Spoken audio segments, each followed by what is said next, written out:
Welcome to Married MBA Today. I'm your host, Allison Day, and joining me in the studio are 3 students who just returned from a study abroad in South America. We have Casey Gleave, Nathan Rich, and Ryan Hanson. Welcome. Thank you. So my first question, is this your first opportunity to do a study abroad with the BYU MBA program, or have you been other places?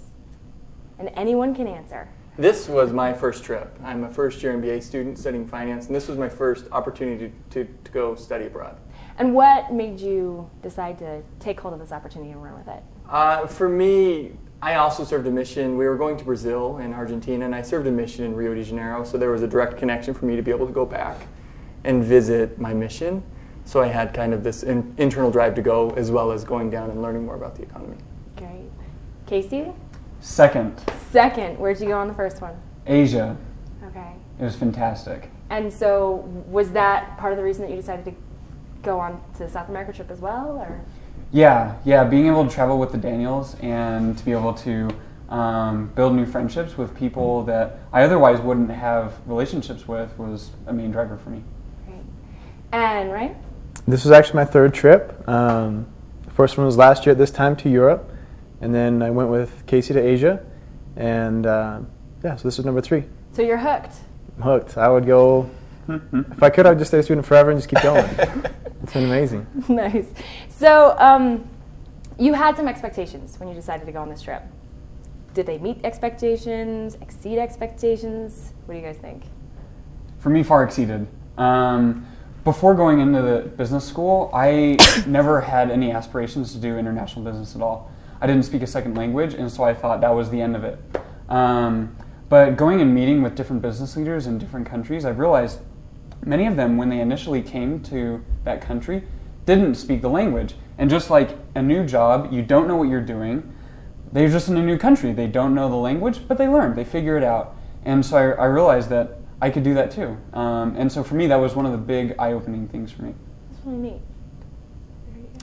For me, it exceeded all expectations. It honestly was amazing, and I would love to go again right now.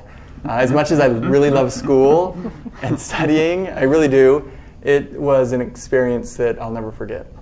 Wonderful. This one was a unique one for me. This was, like I said, the third one that I've been on, but this was the first one that I helped take more of a planning role in. So I was excited but a little bit nervous. I felt like more of the responsibility to make sure that it was a cool trip, and it was just extremely gratifying. It definitely surpassed my expectations, and to see that everybody enjoyed it and it turned out really well was super rewarding for me. Yeah, loved it. So did you guys know he was nervous and he was planning the trip? I knew he was planning the trip. I think we had an idea that you were nervous. So moving on. Tell me where you guys went. What were some of the highlights? This was an MBA trip. What does that mean as far as travel? Do you go to class? Tell me about where you went and sort of the framework of the trip. And anyone can take the lead on this. Sounds good. Well, since you served your mission in Brazil and you served in Argentina, how about you guys take those countries? Yeah, sure. So we started out in Brazil. We first stayed, I think, for 3 or 4 days in Rio de Janeiro. Saw a couple of companies, but it was really a lot of sightseeing. We stayed in Copacabana. We went to the Christ statue and Sugarloaf and saw some of the other tourist areas within Rio. And then we went to Sao Paulo, which really kind of acts as the financial hub and business hub for Brazil. And we saw a couple companies there. After Sao Paulo, we went over to Buenos Aires, Argentina, which is exciting for me. Like Casey said, I served my mission in Argentina.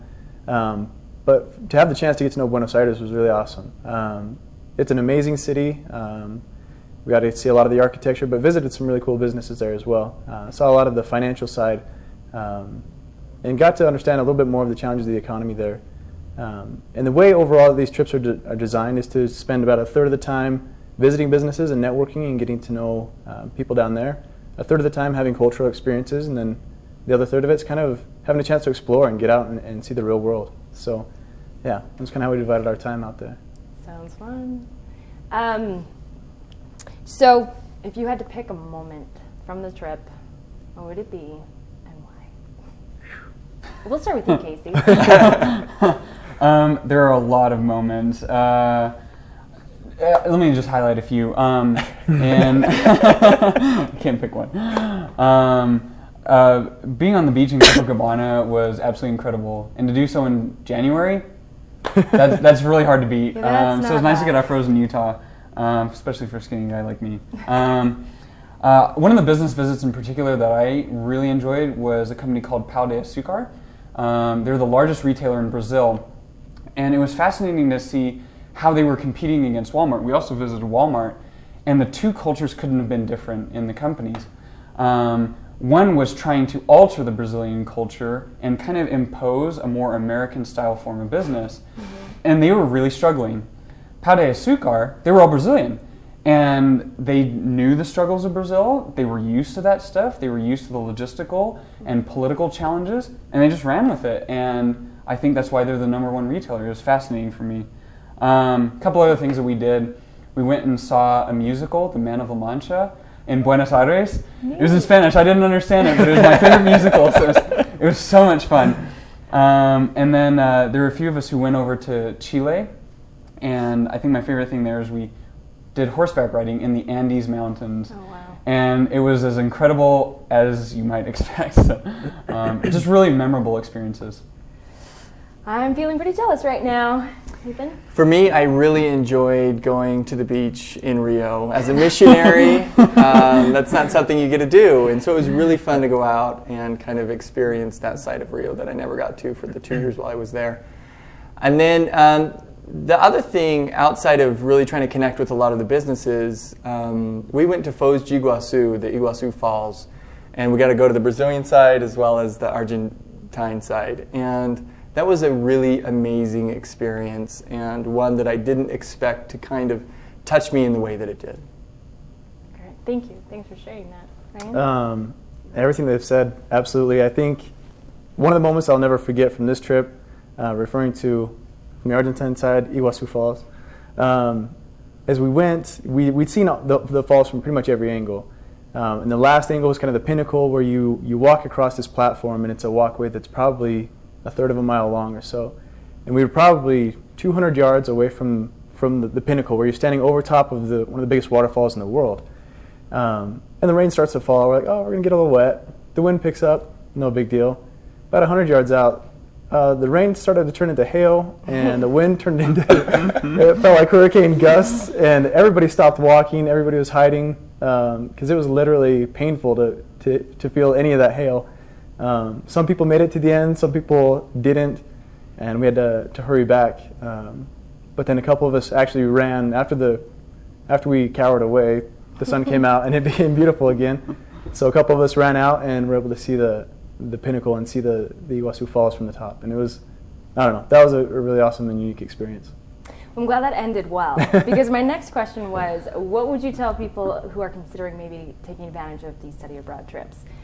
So we'll start with you after the scary but ended well story. Ended what would well. you say? It always ends well. When I came back to get my MBA, one of my biggest goals was to really broaden my horizons, to get to understand the world on a bigger scale and a bigger perspective. When I first heard about the MBA study abroad trips, I wanted to go, but was nervous, thinking, oh, it's going to cost some money. But man, it's been an absolute investment, and it's really turned out to be some of the best money I've ever spent. Seeing the sites is fun, meeting the business is interesting, but the relationships that I've gained out there in the different trips we've gone on, it will literally last forever. And I couldn't be more grateful. So I hope people will see more of the benefit than just the cost of going, and definitely take advantage of the opportunity. Thank you. For me, if I was talking to somebody that was questioning whether to go or not, I would say go, without a doubt. Don't even think twice about it. At least go on one trip. It's going to be a memory that you'll have forever and an experience that you'll never forget. Thank you. I think for me, one of the best things about these trips is the opportunity to build friendships with people outside of class. And you get to know people in class, and it's nice, but it's totally different when you're going and all experiencing something new, and you get to see people in a totally different way. And these are the friendships that you build that will last the rest of your life, and those will benefit you personally and professionally. I think another thing for me, this is an individual learning, But I think everyone comes away from these trips learning something more about themselves. For me, I think a big takeaway that I had was that I gained an understanding of what kind of an international experience I would want. In particular, I'd be targeting frontier economies. I realized that I'm one of the few Americans who doesn't need a lot in life, and could actually do fairly well in a frontier economy. And so that was just a really huge insight into what precisely I'm looking for in my future career. Guys, thank you so much for sharing your experiences and sharing a little bit of the South American flavor that you brought back with you. And thank you so much for joining us today on Marriott MBA Today.